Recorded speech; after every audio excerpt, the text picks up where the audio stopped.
Wild Biz Weekly is Omaha's only local business news magazine podcast. I'm thrilled that you're here. We're right here in the Mastercraft building, by the way, which is an incredible, what should I say, vortex of entrepreneurial energy and activity. It's a perfect place. And we're here, by the way, thanks to the generosity of Creighton University and particularly the staff of the College of Business Administration. Let's hear it for Creighton University right here.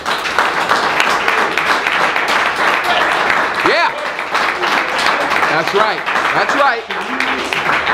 The show you're watching right now is produced in part as a result of a bunch of business students. They're honors students as a result of Dean Anthony Hendrickson allowed us to work with them. They've contributed mightily to the show. They research content. They work with me on guest selection, and they're right here supporting the Wild Biz concept right here in the live audience. So, by the way, if you're interested in a business networking event, you might want to stay abreast of what's going on with the Wild Biz Weekly tapings. In January of 2013, we're moving into the Creighton Harper Center. Fabulous environment for networking, bring guests, clients, friends. It's a terrific place to share information. Speaking of sharing, I'm going to talk after our first two guests today a little bit about this incredible book. It's called The Mesh, and it introduces a new business model, and the model is called the sharing platform. It's all about sharing and gaining access to products and services and information rather than necessarily purchasing them. It's a fabulous concept. It's already being implemented in a variety of industries, and it's actually very applicable to the Wild Biz platform. So don't go away. Stay close, and we'll talk a little bit more about the Mesh book and the sharing platform in a few minutes. Now, revenue is where it's at. Of course, we all know that. It's not easy to grow the top line, especially if you're a mature company. We spoke earlier to a gentleman who was running out of Sioux City, a very mature firm. Tough to raise sales, right? You got the established customer base,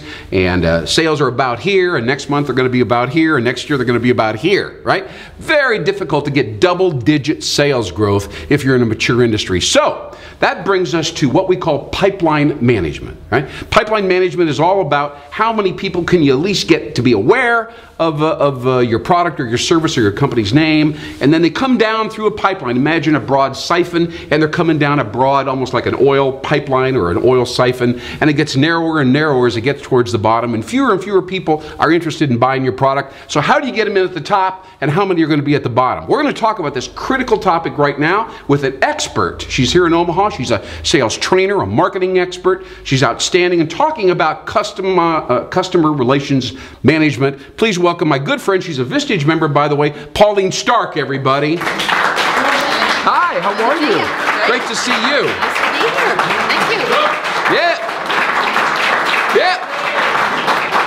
Wow, great audience. They Woo, appreciate super. you and this topic. You know, once they realize, they know how difficult it is to get suspects, prospects, customers, and book the business. It's a process. It is a process. And tell me a little bit about your background before we jump into this. You run a marketing firm, and you do this kind of thing? I do, and I do sales training. I've worked in international companies where we had to sell products all over the world and make sure they fit and everybody was happy. I've sold through banks who didn't think they were salespeople. Yeah. And let me tell you, bankers need to be salespeople. Yeah. Have you ever run into a situation where you think you've got a lot of prospects and people that are generally kind of interested, but then they don't drip down to the bottom of the pipeline and there's no booked business? Huh? Have I ever? Yes. Tell me about your experiences there a little bit. What have you learned? What I've learned is that just because somebody's breathing air and eating food, it doesn't mean they're a prospect for your business. One of the things that really makes me crazy is the first time I ask one of my clients, well, who's your market? And they say, oh, everybody. Yeah. Oh, because that big old pipeline isn't big enough to, get them all down. So you really have to start and say, who really is my market? Yeah. Because I've been out, and if you try to sell your products to the world, you're going to end up with an awful lot of no's and an awful lot of frustration. Yeah. So it starts with that marketing. It starts with that concept and being more precise about who you're trying to sell to. Who needs my product? Now, how do we get people into the top of the pipeline? You know, I know a lot of salespeople, and I'm sure you know maybe even more. And you know what they like to talk about? Car salespeople will say this all the time. Oh, I just want to talk to somebody who's ready to buy a car in the next week.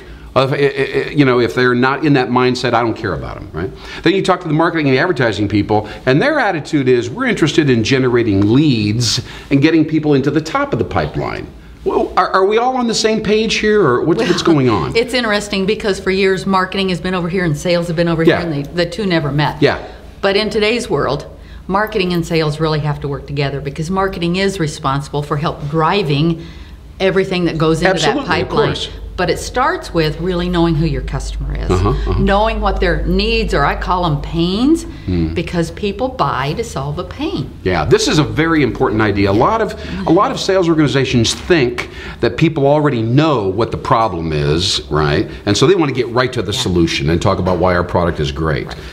The marketing people, I think, oftentimes have a better handle on talking about kind of getting into the emotional dimension of the problem. Well, Lynn, you've hit a really great word in the sales area, because emotion. Yeah. And when you think about sales, people buy on emotion. Yes. And they justify with logic. Yes. So, and that's been proved. That's not just a cliche. That's been proven, right? That's exactly true. All right, right. So you always want to understand the emotion behind it. Yes. Why do people want to buy this?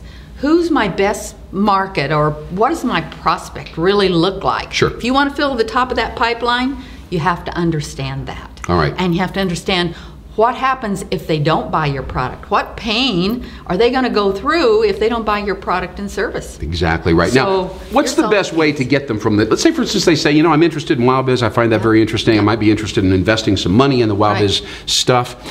How do I get them from the top to the bottom? Is it technology? Is it sending 37 emails? Is it about psychology and changing the message? Got any quick tips for us as we sign off here? Quick tips are, it's all about relationships and how you build relationships and how you relate through those relationships. Sure. You know, and technology is part of that, because you can't ignore the whole phenomena of social media. Yeah. Facebook, Twitter, LinkedIn. All that. And all of that. And let me tell you, in LinkedIn, you can start bringing them in, because you can identify with those groups. You can reach out to people that have contacts with the people you want to reach through. Start bringing them down that pipeline, and it narrows them down, and it keeps you from having to chase the world, because now you're focused in on those who really have a need. You're leveraging your relationships through technology to help you get more of those people who have that need. And you're bringing them down until finally you can get them to where you can close it in. One quick question. Okay. I'm going to put you right on the spot. All right. Do most organizations and sales groups, do they close too soon, or do they close not soon enough? In your opinion, do they ask for the order and say, I'd love to have your business, here's the sheet of paper, sign here? Do they wait too long in general, or do they close prematurely and ask for the order prematurely? I know you're looking for a yes or no answer, and there is not such a thing. No? But Lynn, really, they close on the wrong thing. They try to close because they're trying to sell their product. Yes. They don't try to close based on what the client or the prospect really needs. Yes. And if you're supplying what the prospect really needs, the close happens without you having to force it. Maybe less push and more pull. Less push and a lot more pull. All right. Ladies and gentlemen, Pauline Stark right here. Business Evolutions. Business Evolutions. Thank you. Awesome job. Very good. I appreciate it. We'll be right back with a fantastic guest. Be right back. Thanks so much.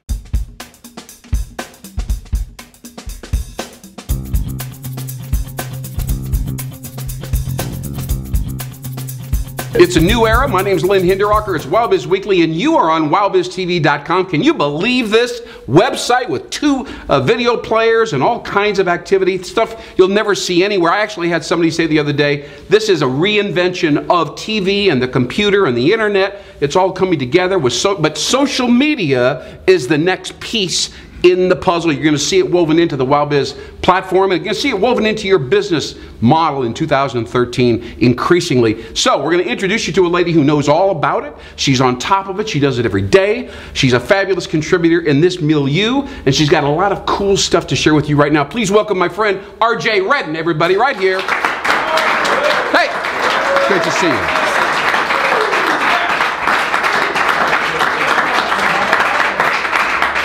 They're great, aren't they? They're beautiful. Yeah, they are. They are outstanding. And they've come along a long way. They really have. And WowBiz is reflecting their evolution, by the way, so that you know that. All right, listen, what's been going on? I know you're always out there working with various clients around town, right? Let's be clear, you're a sole proprietor, right? Yep. Mm-hmm. All right, so you're a consultant. Yep. All right, so tell me, what's going on in the social media world right now? I know a ton, but bring us up to speed. What are you thinking of, and what are you looking at? What are you seeing out there that we all need to be aware of as we try to improve this crazy thing called social media?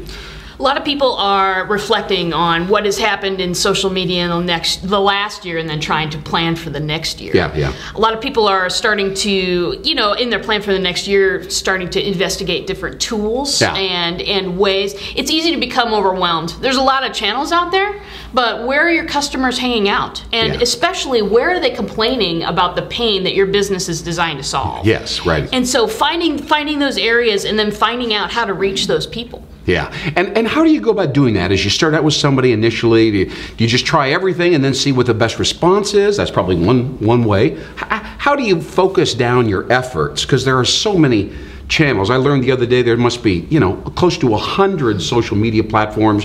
There's blogs. People are figuring out that Facebook can work for business, even though most of us think of it as more of a personal thing. Where do you begin with a plan? For sure.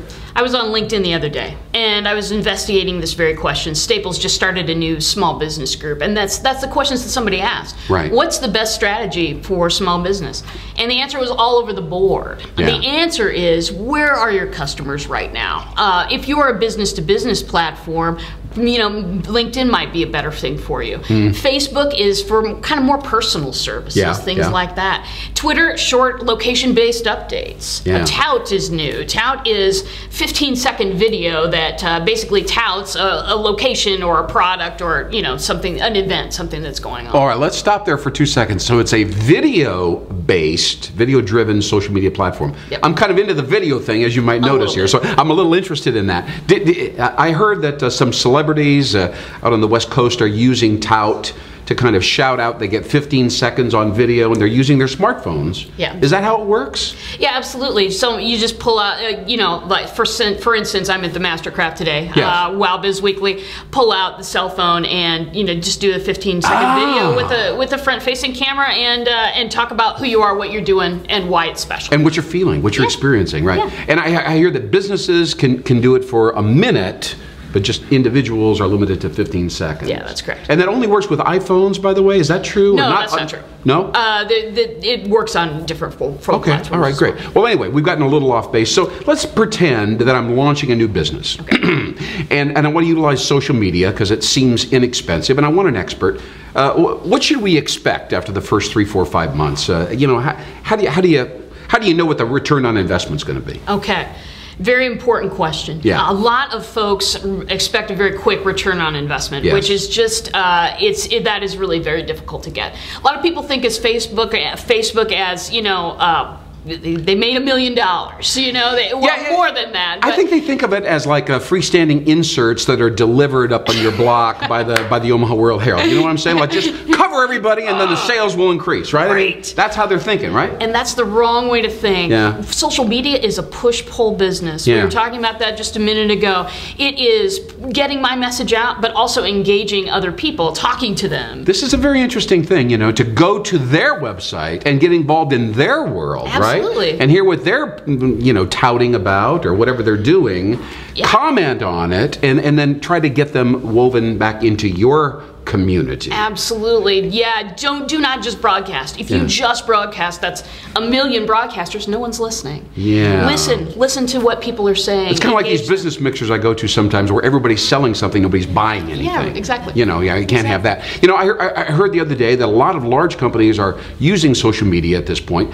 but they're using it incorrectly. They're thinking of it as a sales platform. We want new customers, customer acquisition, and yet some of the experts in your industry have said that really it's better for providing service absolutely. to existing customers. Customer service. Is that how you see that? That's absolutely correct. I mean, most of the younger generation would rather go online to talk about some product or some problem that they're having with the product than call up the company.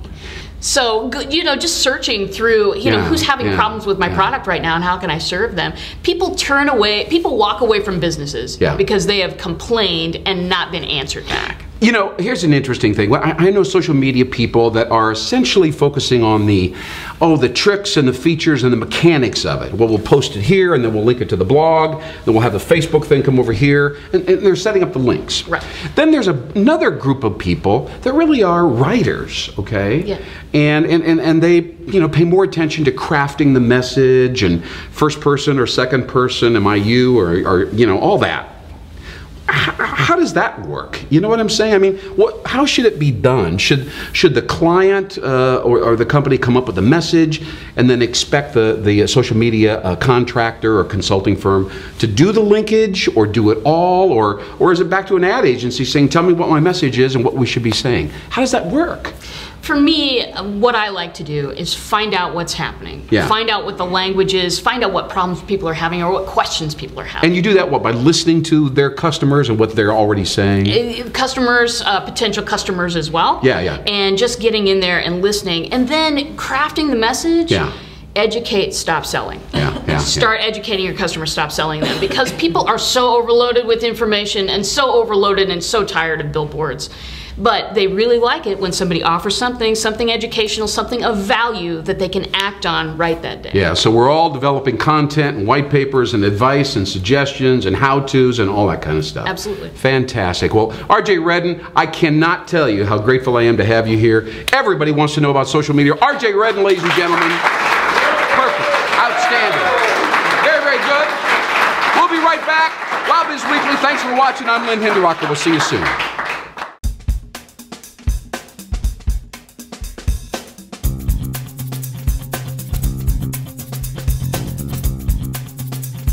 Back in the 70s, there was a great TV advertising campaign. Some of you may remember it. Those of you who are baby boomers out there in the Wild Biz Weekly audience. An executive came on the air, very straightforward kind of ad, and he said he had a razor in his hand. I forget if it was a Gillette or what it was. And he says, I enjoyed this shave so much. I love this razor so much, I bought the company. Now, some of you in the audience will remember that incredible campaign. It was very successful and ran for a long time. As you might know, Wild Biz Weekly is being taped today here in the Mastercraft Center on North 13th Street, just north of the TD Ameritrade Ballpark downtown. We're in the no-dough area, as they say. I've been here a number of times as a result of the generosity of Creighton University and helping put the show over here in the Mastercraft Center, where there are 20 or 25 entrepreneurs doing their thing every day. I felt so comfortable in the environment. I decided, much like the guy in the campaign I just mentioned, I decided to move my company, Wild Biz, right here into the Mastercraft, but I couldn't do it without the help of a young man named Corey Becker. He's been a guest on this show before, and he has a company, a software development firm, very successful firm called Becker Web Solutions. Would you please bring Corey Becker up here for a second, please? I need your help. Need your help. There he is. Good to see you. All right, so here we go, buddy. Hey, here we go. We're moving into our new office here in the Mastercraft Center today, and here's what it's going to look like, baby, right here. That's it. Yeah. We're putting our money where our mouth is, huh?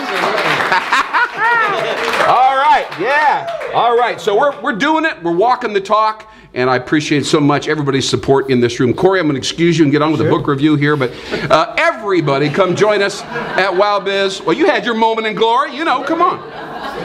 You've had your moment here, but Suite 138 at the Mastercraft Center, come join us at Wild Biz. Thank you so very much. Listen, before we sign off on this last segment of this show for 2012, right here at the Mastercraft, I want to share a book with you that I think is invaluable. We're looking at 2013. We're looking for new ways to do business, new ways to create value, and that applies to every entrepreneurial business that's floating around in your brain. I know there's a lot of would-be entrepreneurs in the audience right now. The name of this book is Mesh, or The Mesh. Now, if you know about Zipcar, and I'm sure most of you do, there's an operation here in Omaha, they're around the world, where you can just go in and you can find a car. I think in Midtown, where there's a Zipcar operation. You can rent a car just like that, drive it around, bring it back an hour, 2, 3, 4 hours later. It's a revolutionary business model. The lady that wrote this, Lisa Gansky, participated in developing the business model for Zipcar. But more importantly, it alludes to this business model called a shared platform. A shared platform where you don't necessarily have to buy a product, right? You can rent the product or just simply get just-in-time access to the product. It's a very interesting idea, and it has great implications for the web. all right, and for the internet. So all of you, as you sign off today here on WowBiz Weekly, on our 10th show, by the way, in the season here with Creighton University, think about how can we utilize the shared, how does my business, what does it have to do with the Zipcar business model? How can we share? How can we form a community and we can all get a little piece of it? Here's an example. A guy talked to me a year ago. He said, you know what? I live in a nice little community. We all have lawnmowers. It's ridiculous. Lawnmowers cost $200-300. So we decided to have one lawnmower. We put it in a garage, and then everybody within 10 houses from my house gets access to the lawnmower. All right? It's a very simple but a powerful business idea. Nobody has to buy lawnmowers or lawn service anymore. We all share it, right? Because you only need it once a week or once every 2 weeks or whatever. It's a very interesting idea. Has applicability to everything. Has applicability, I believe, to the wowbiztv.com website and the platform. Please go to the Bookworm bookstore, Barnes & Noble, any of them. Mention The Mesh. Tell them you heard about it on WowBiz TV and WowBiz Weekly. Thanks for watching. My name's Lynn Hinderocker with Creighton University, the business school, the students. Thanks very much. We'll see you. We'll see you next year. Awesome. Thank you very much, ladies and gentlemen. Appreciate your help. Great job. Thank you very much. See you later. See you in 213. 213.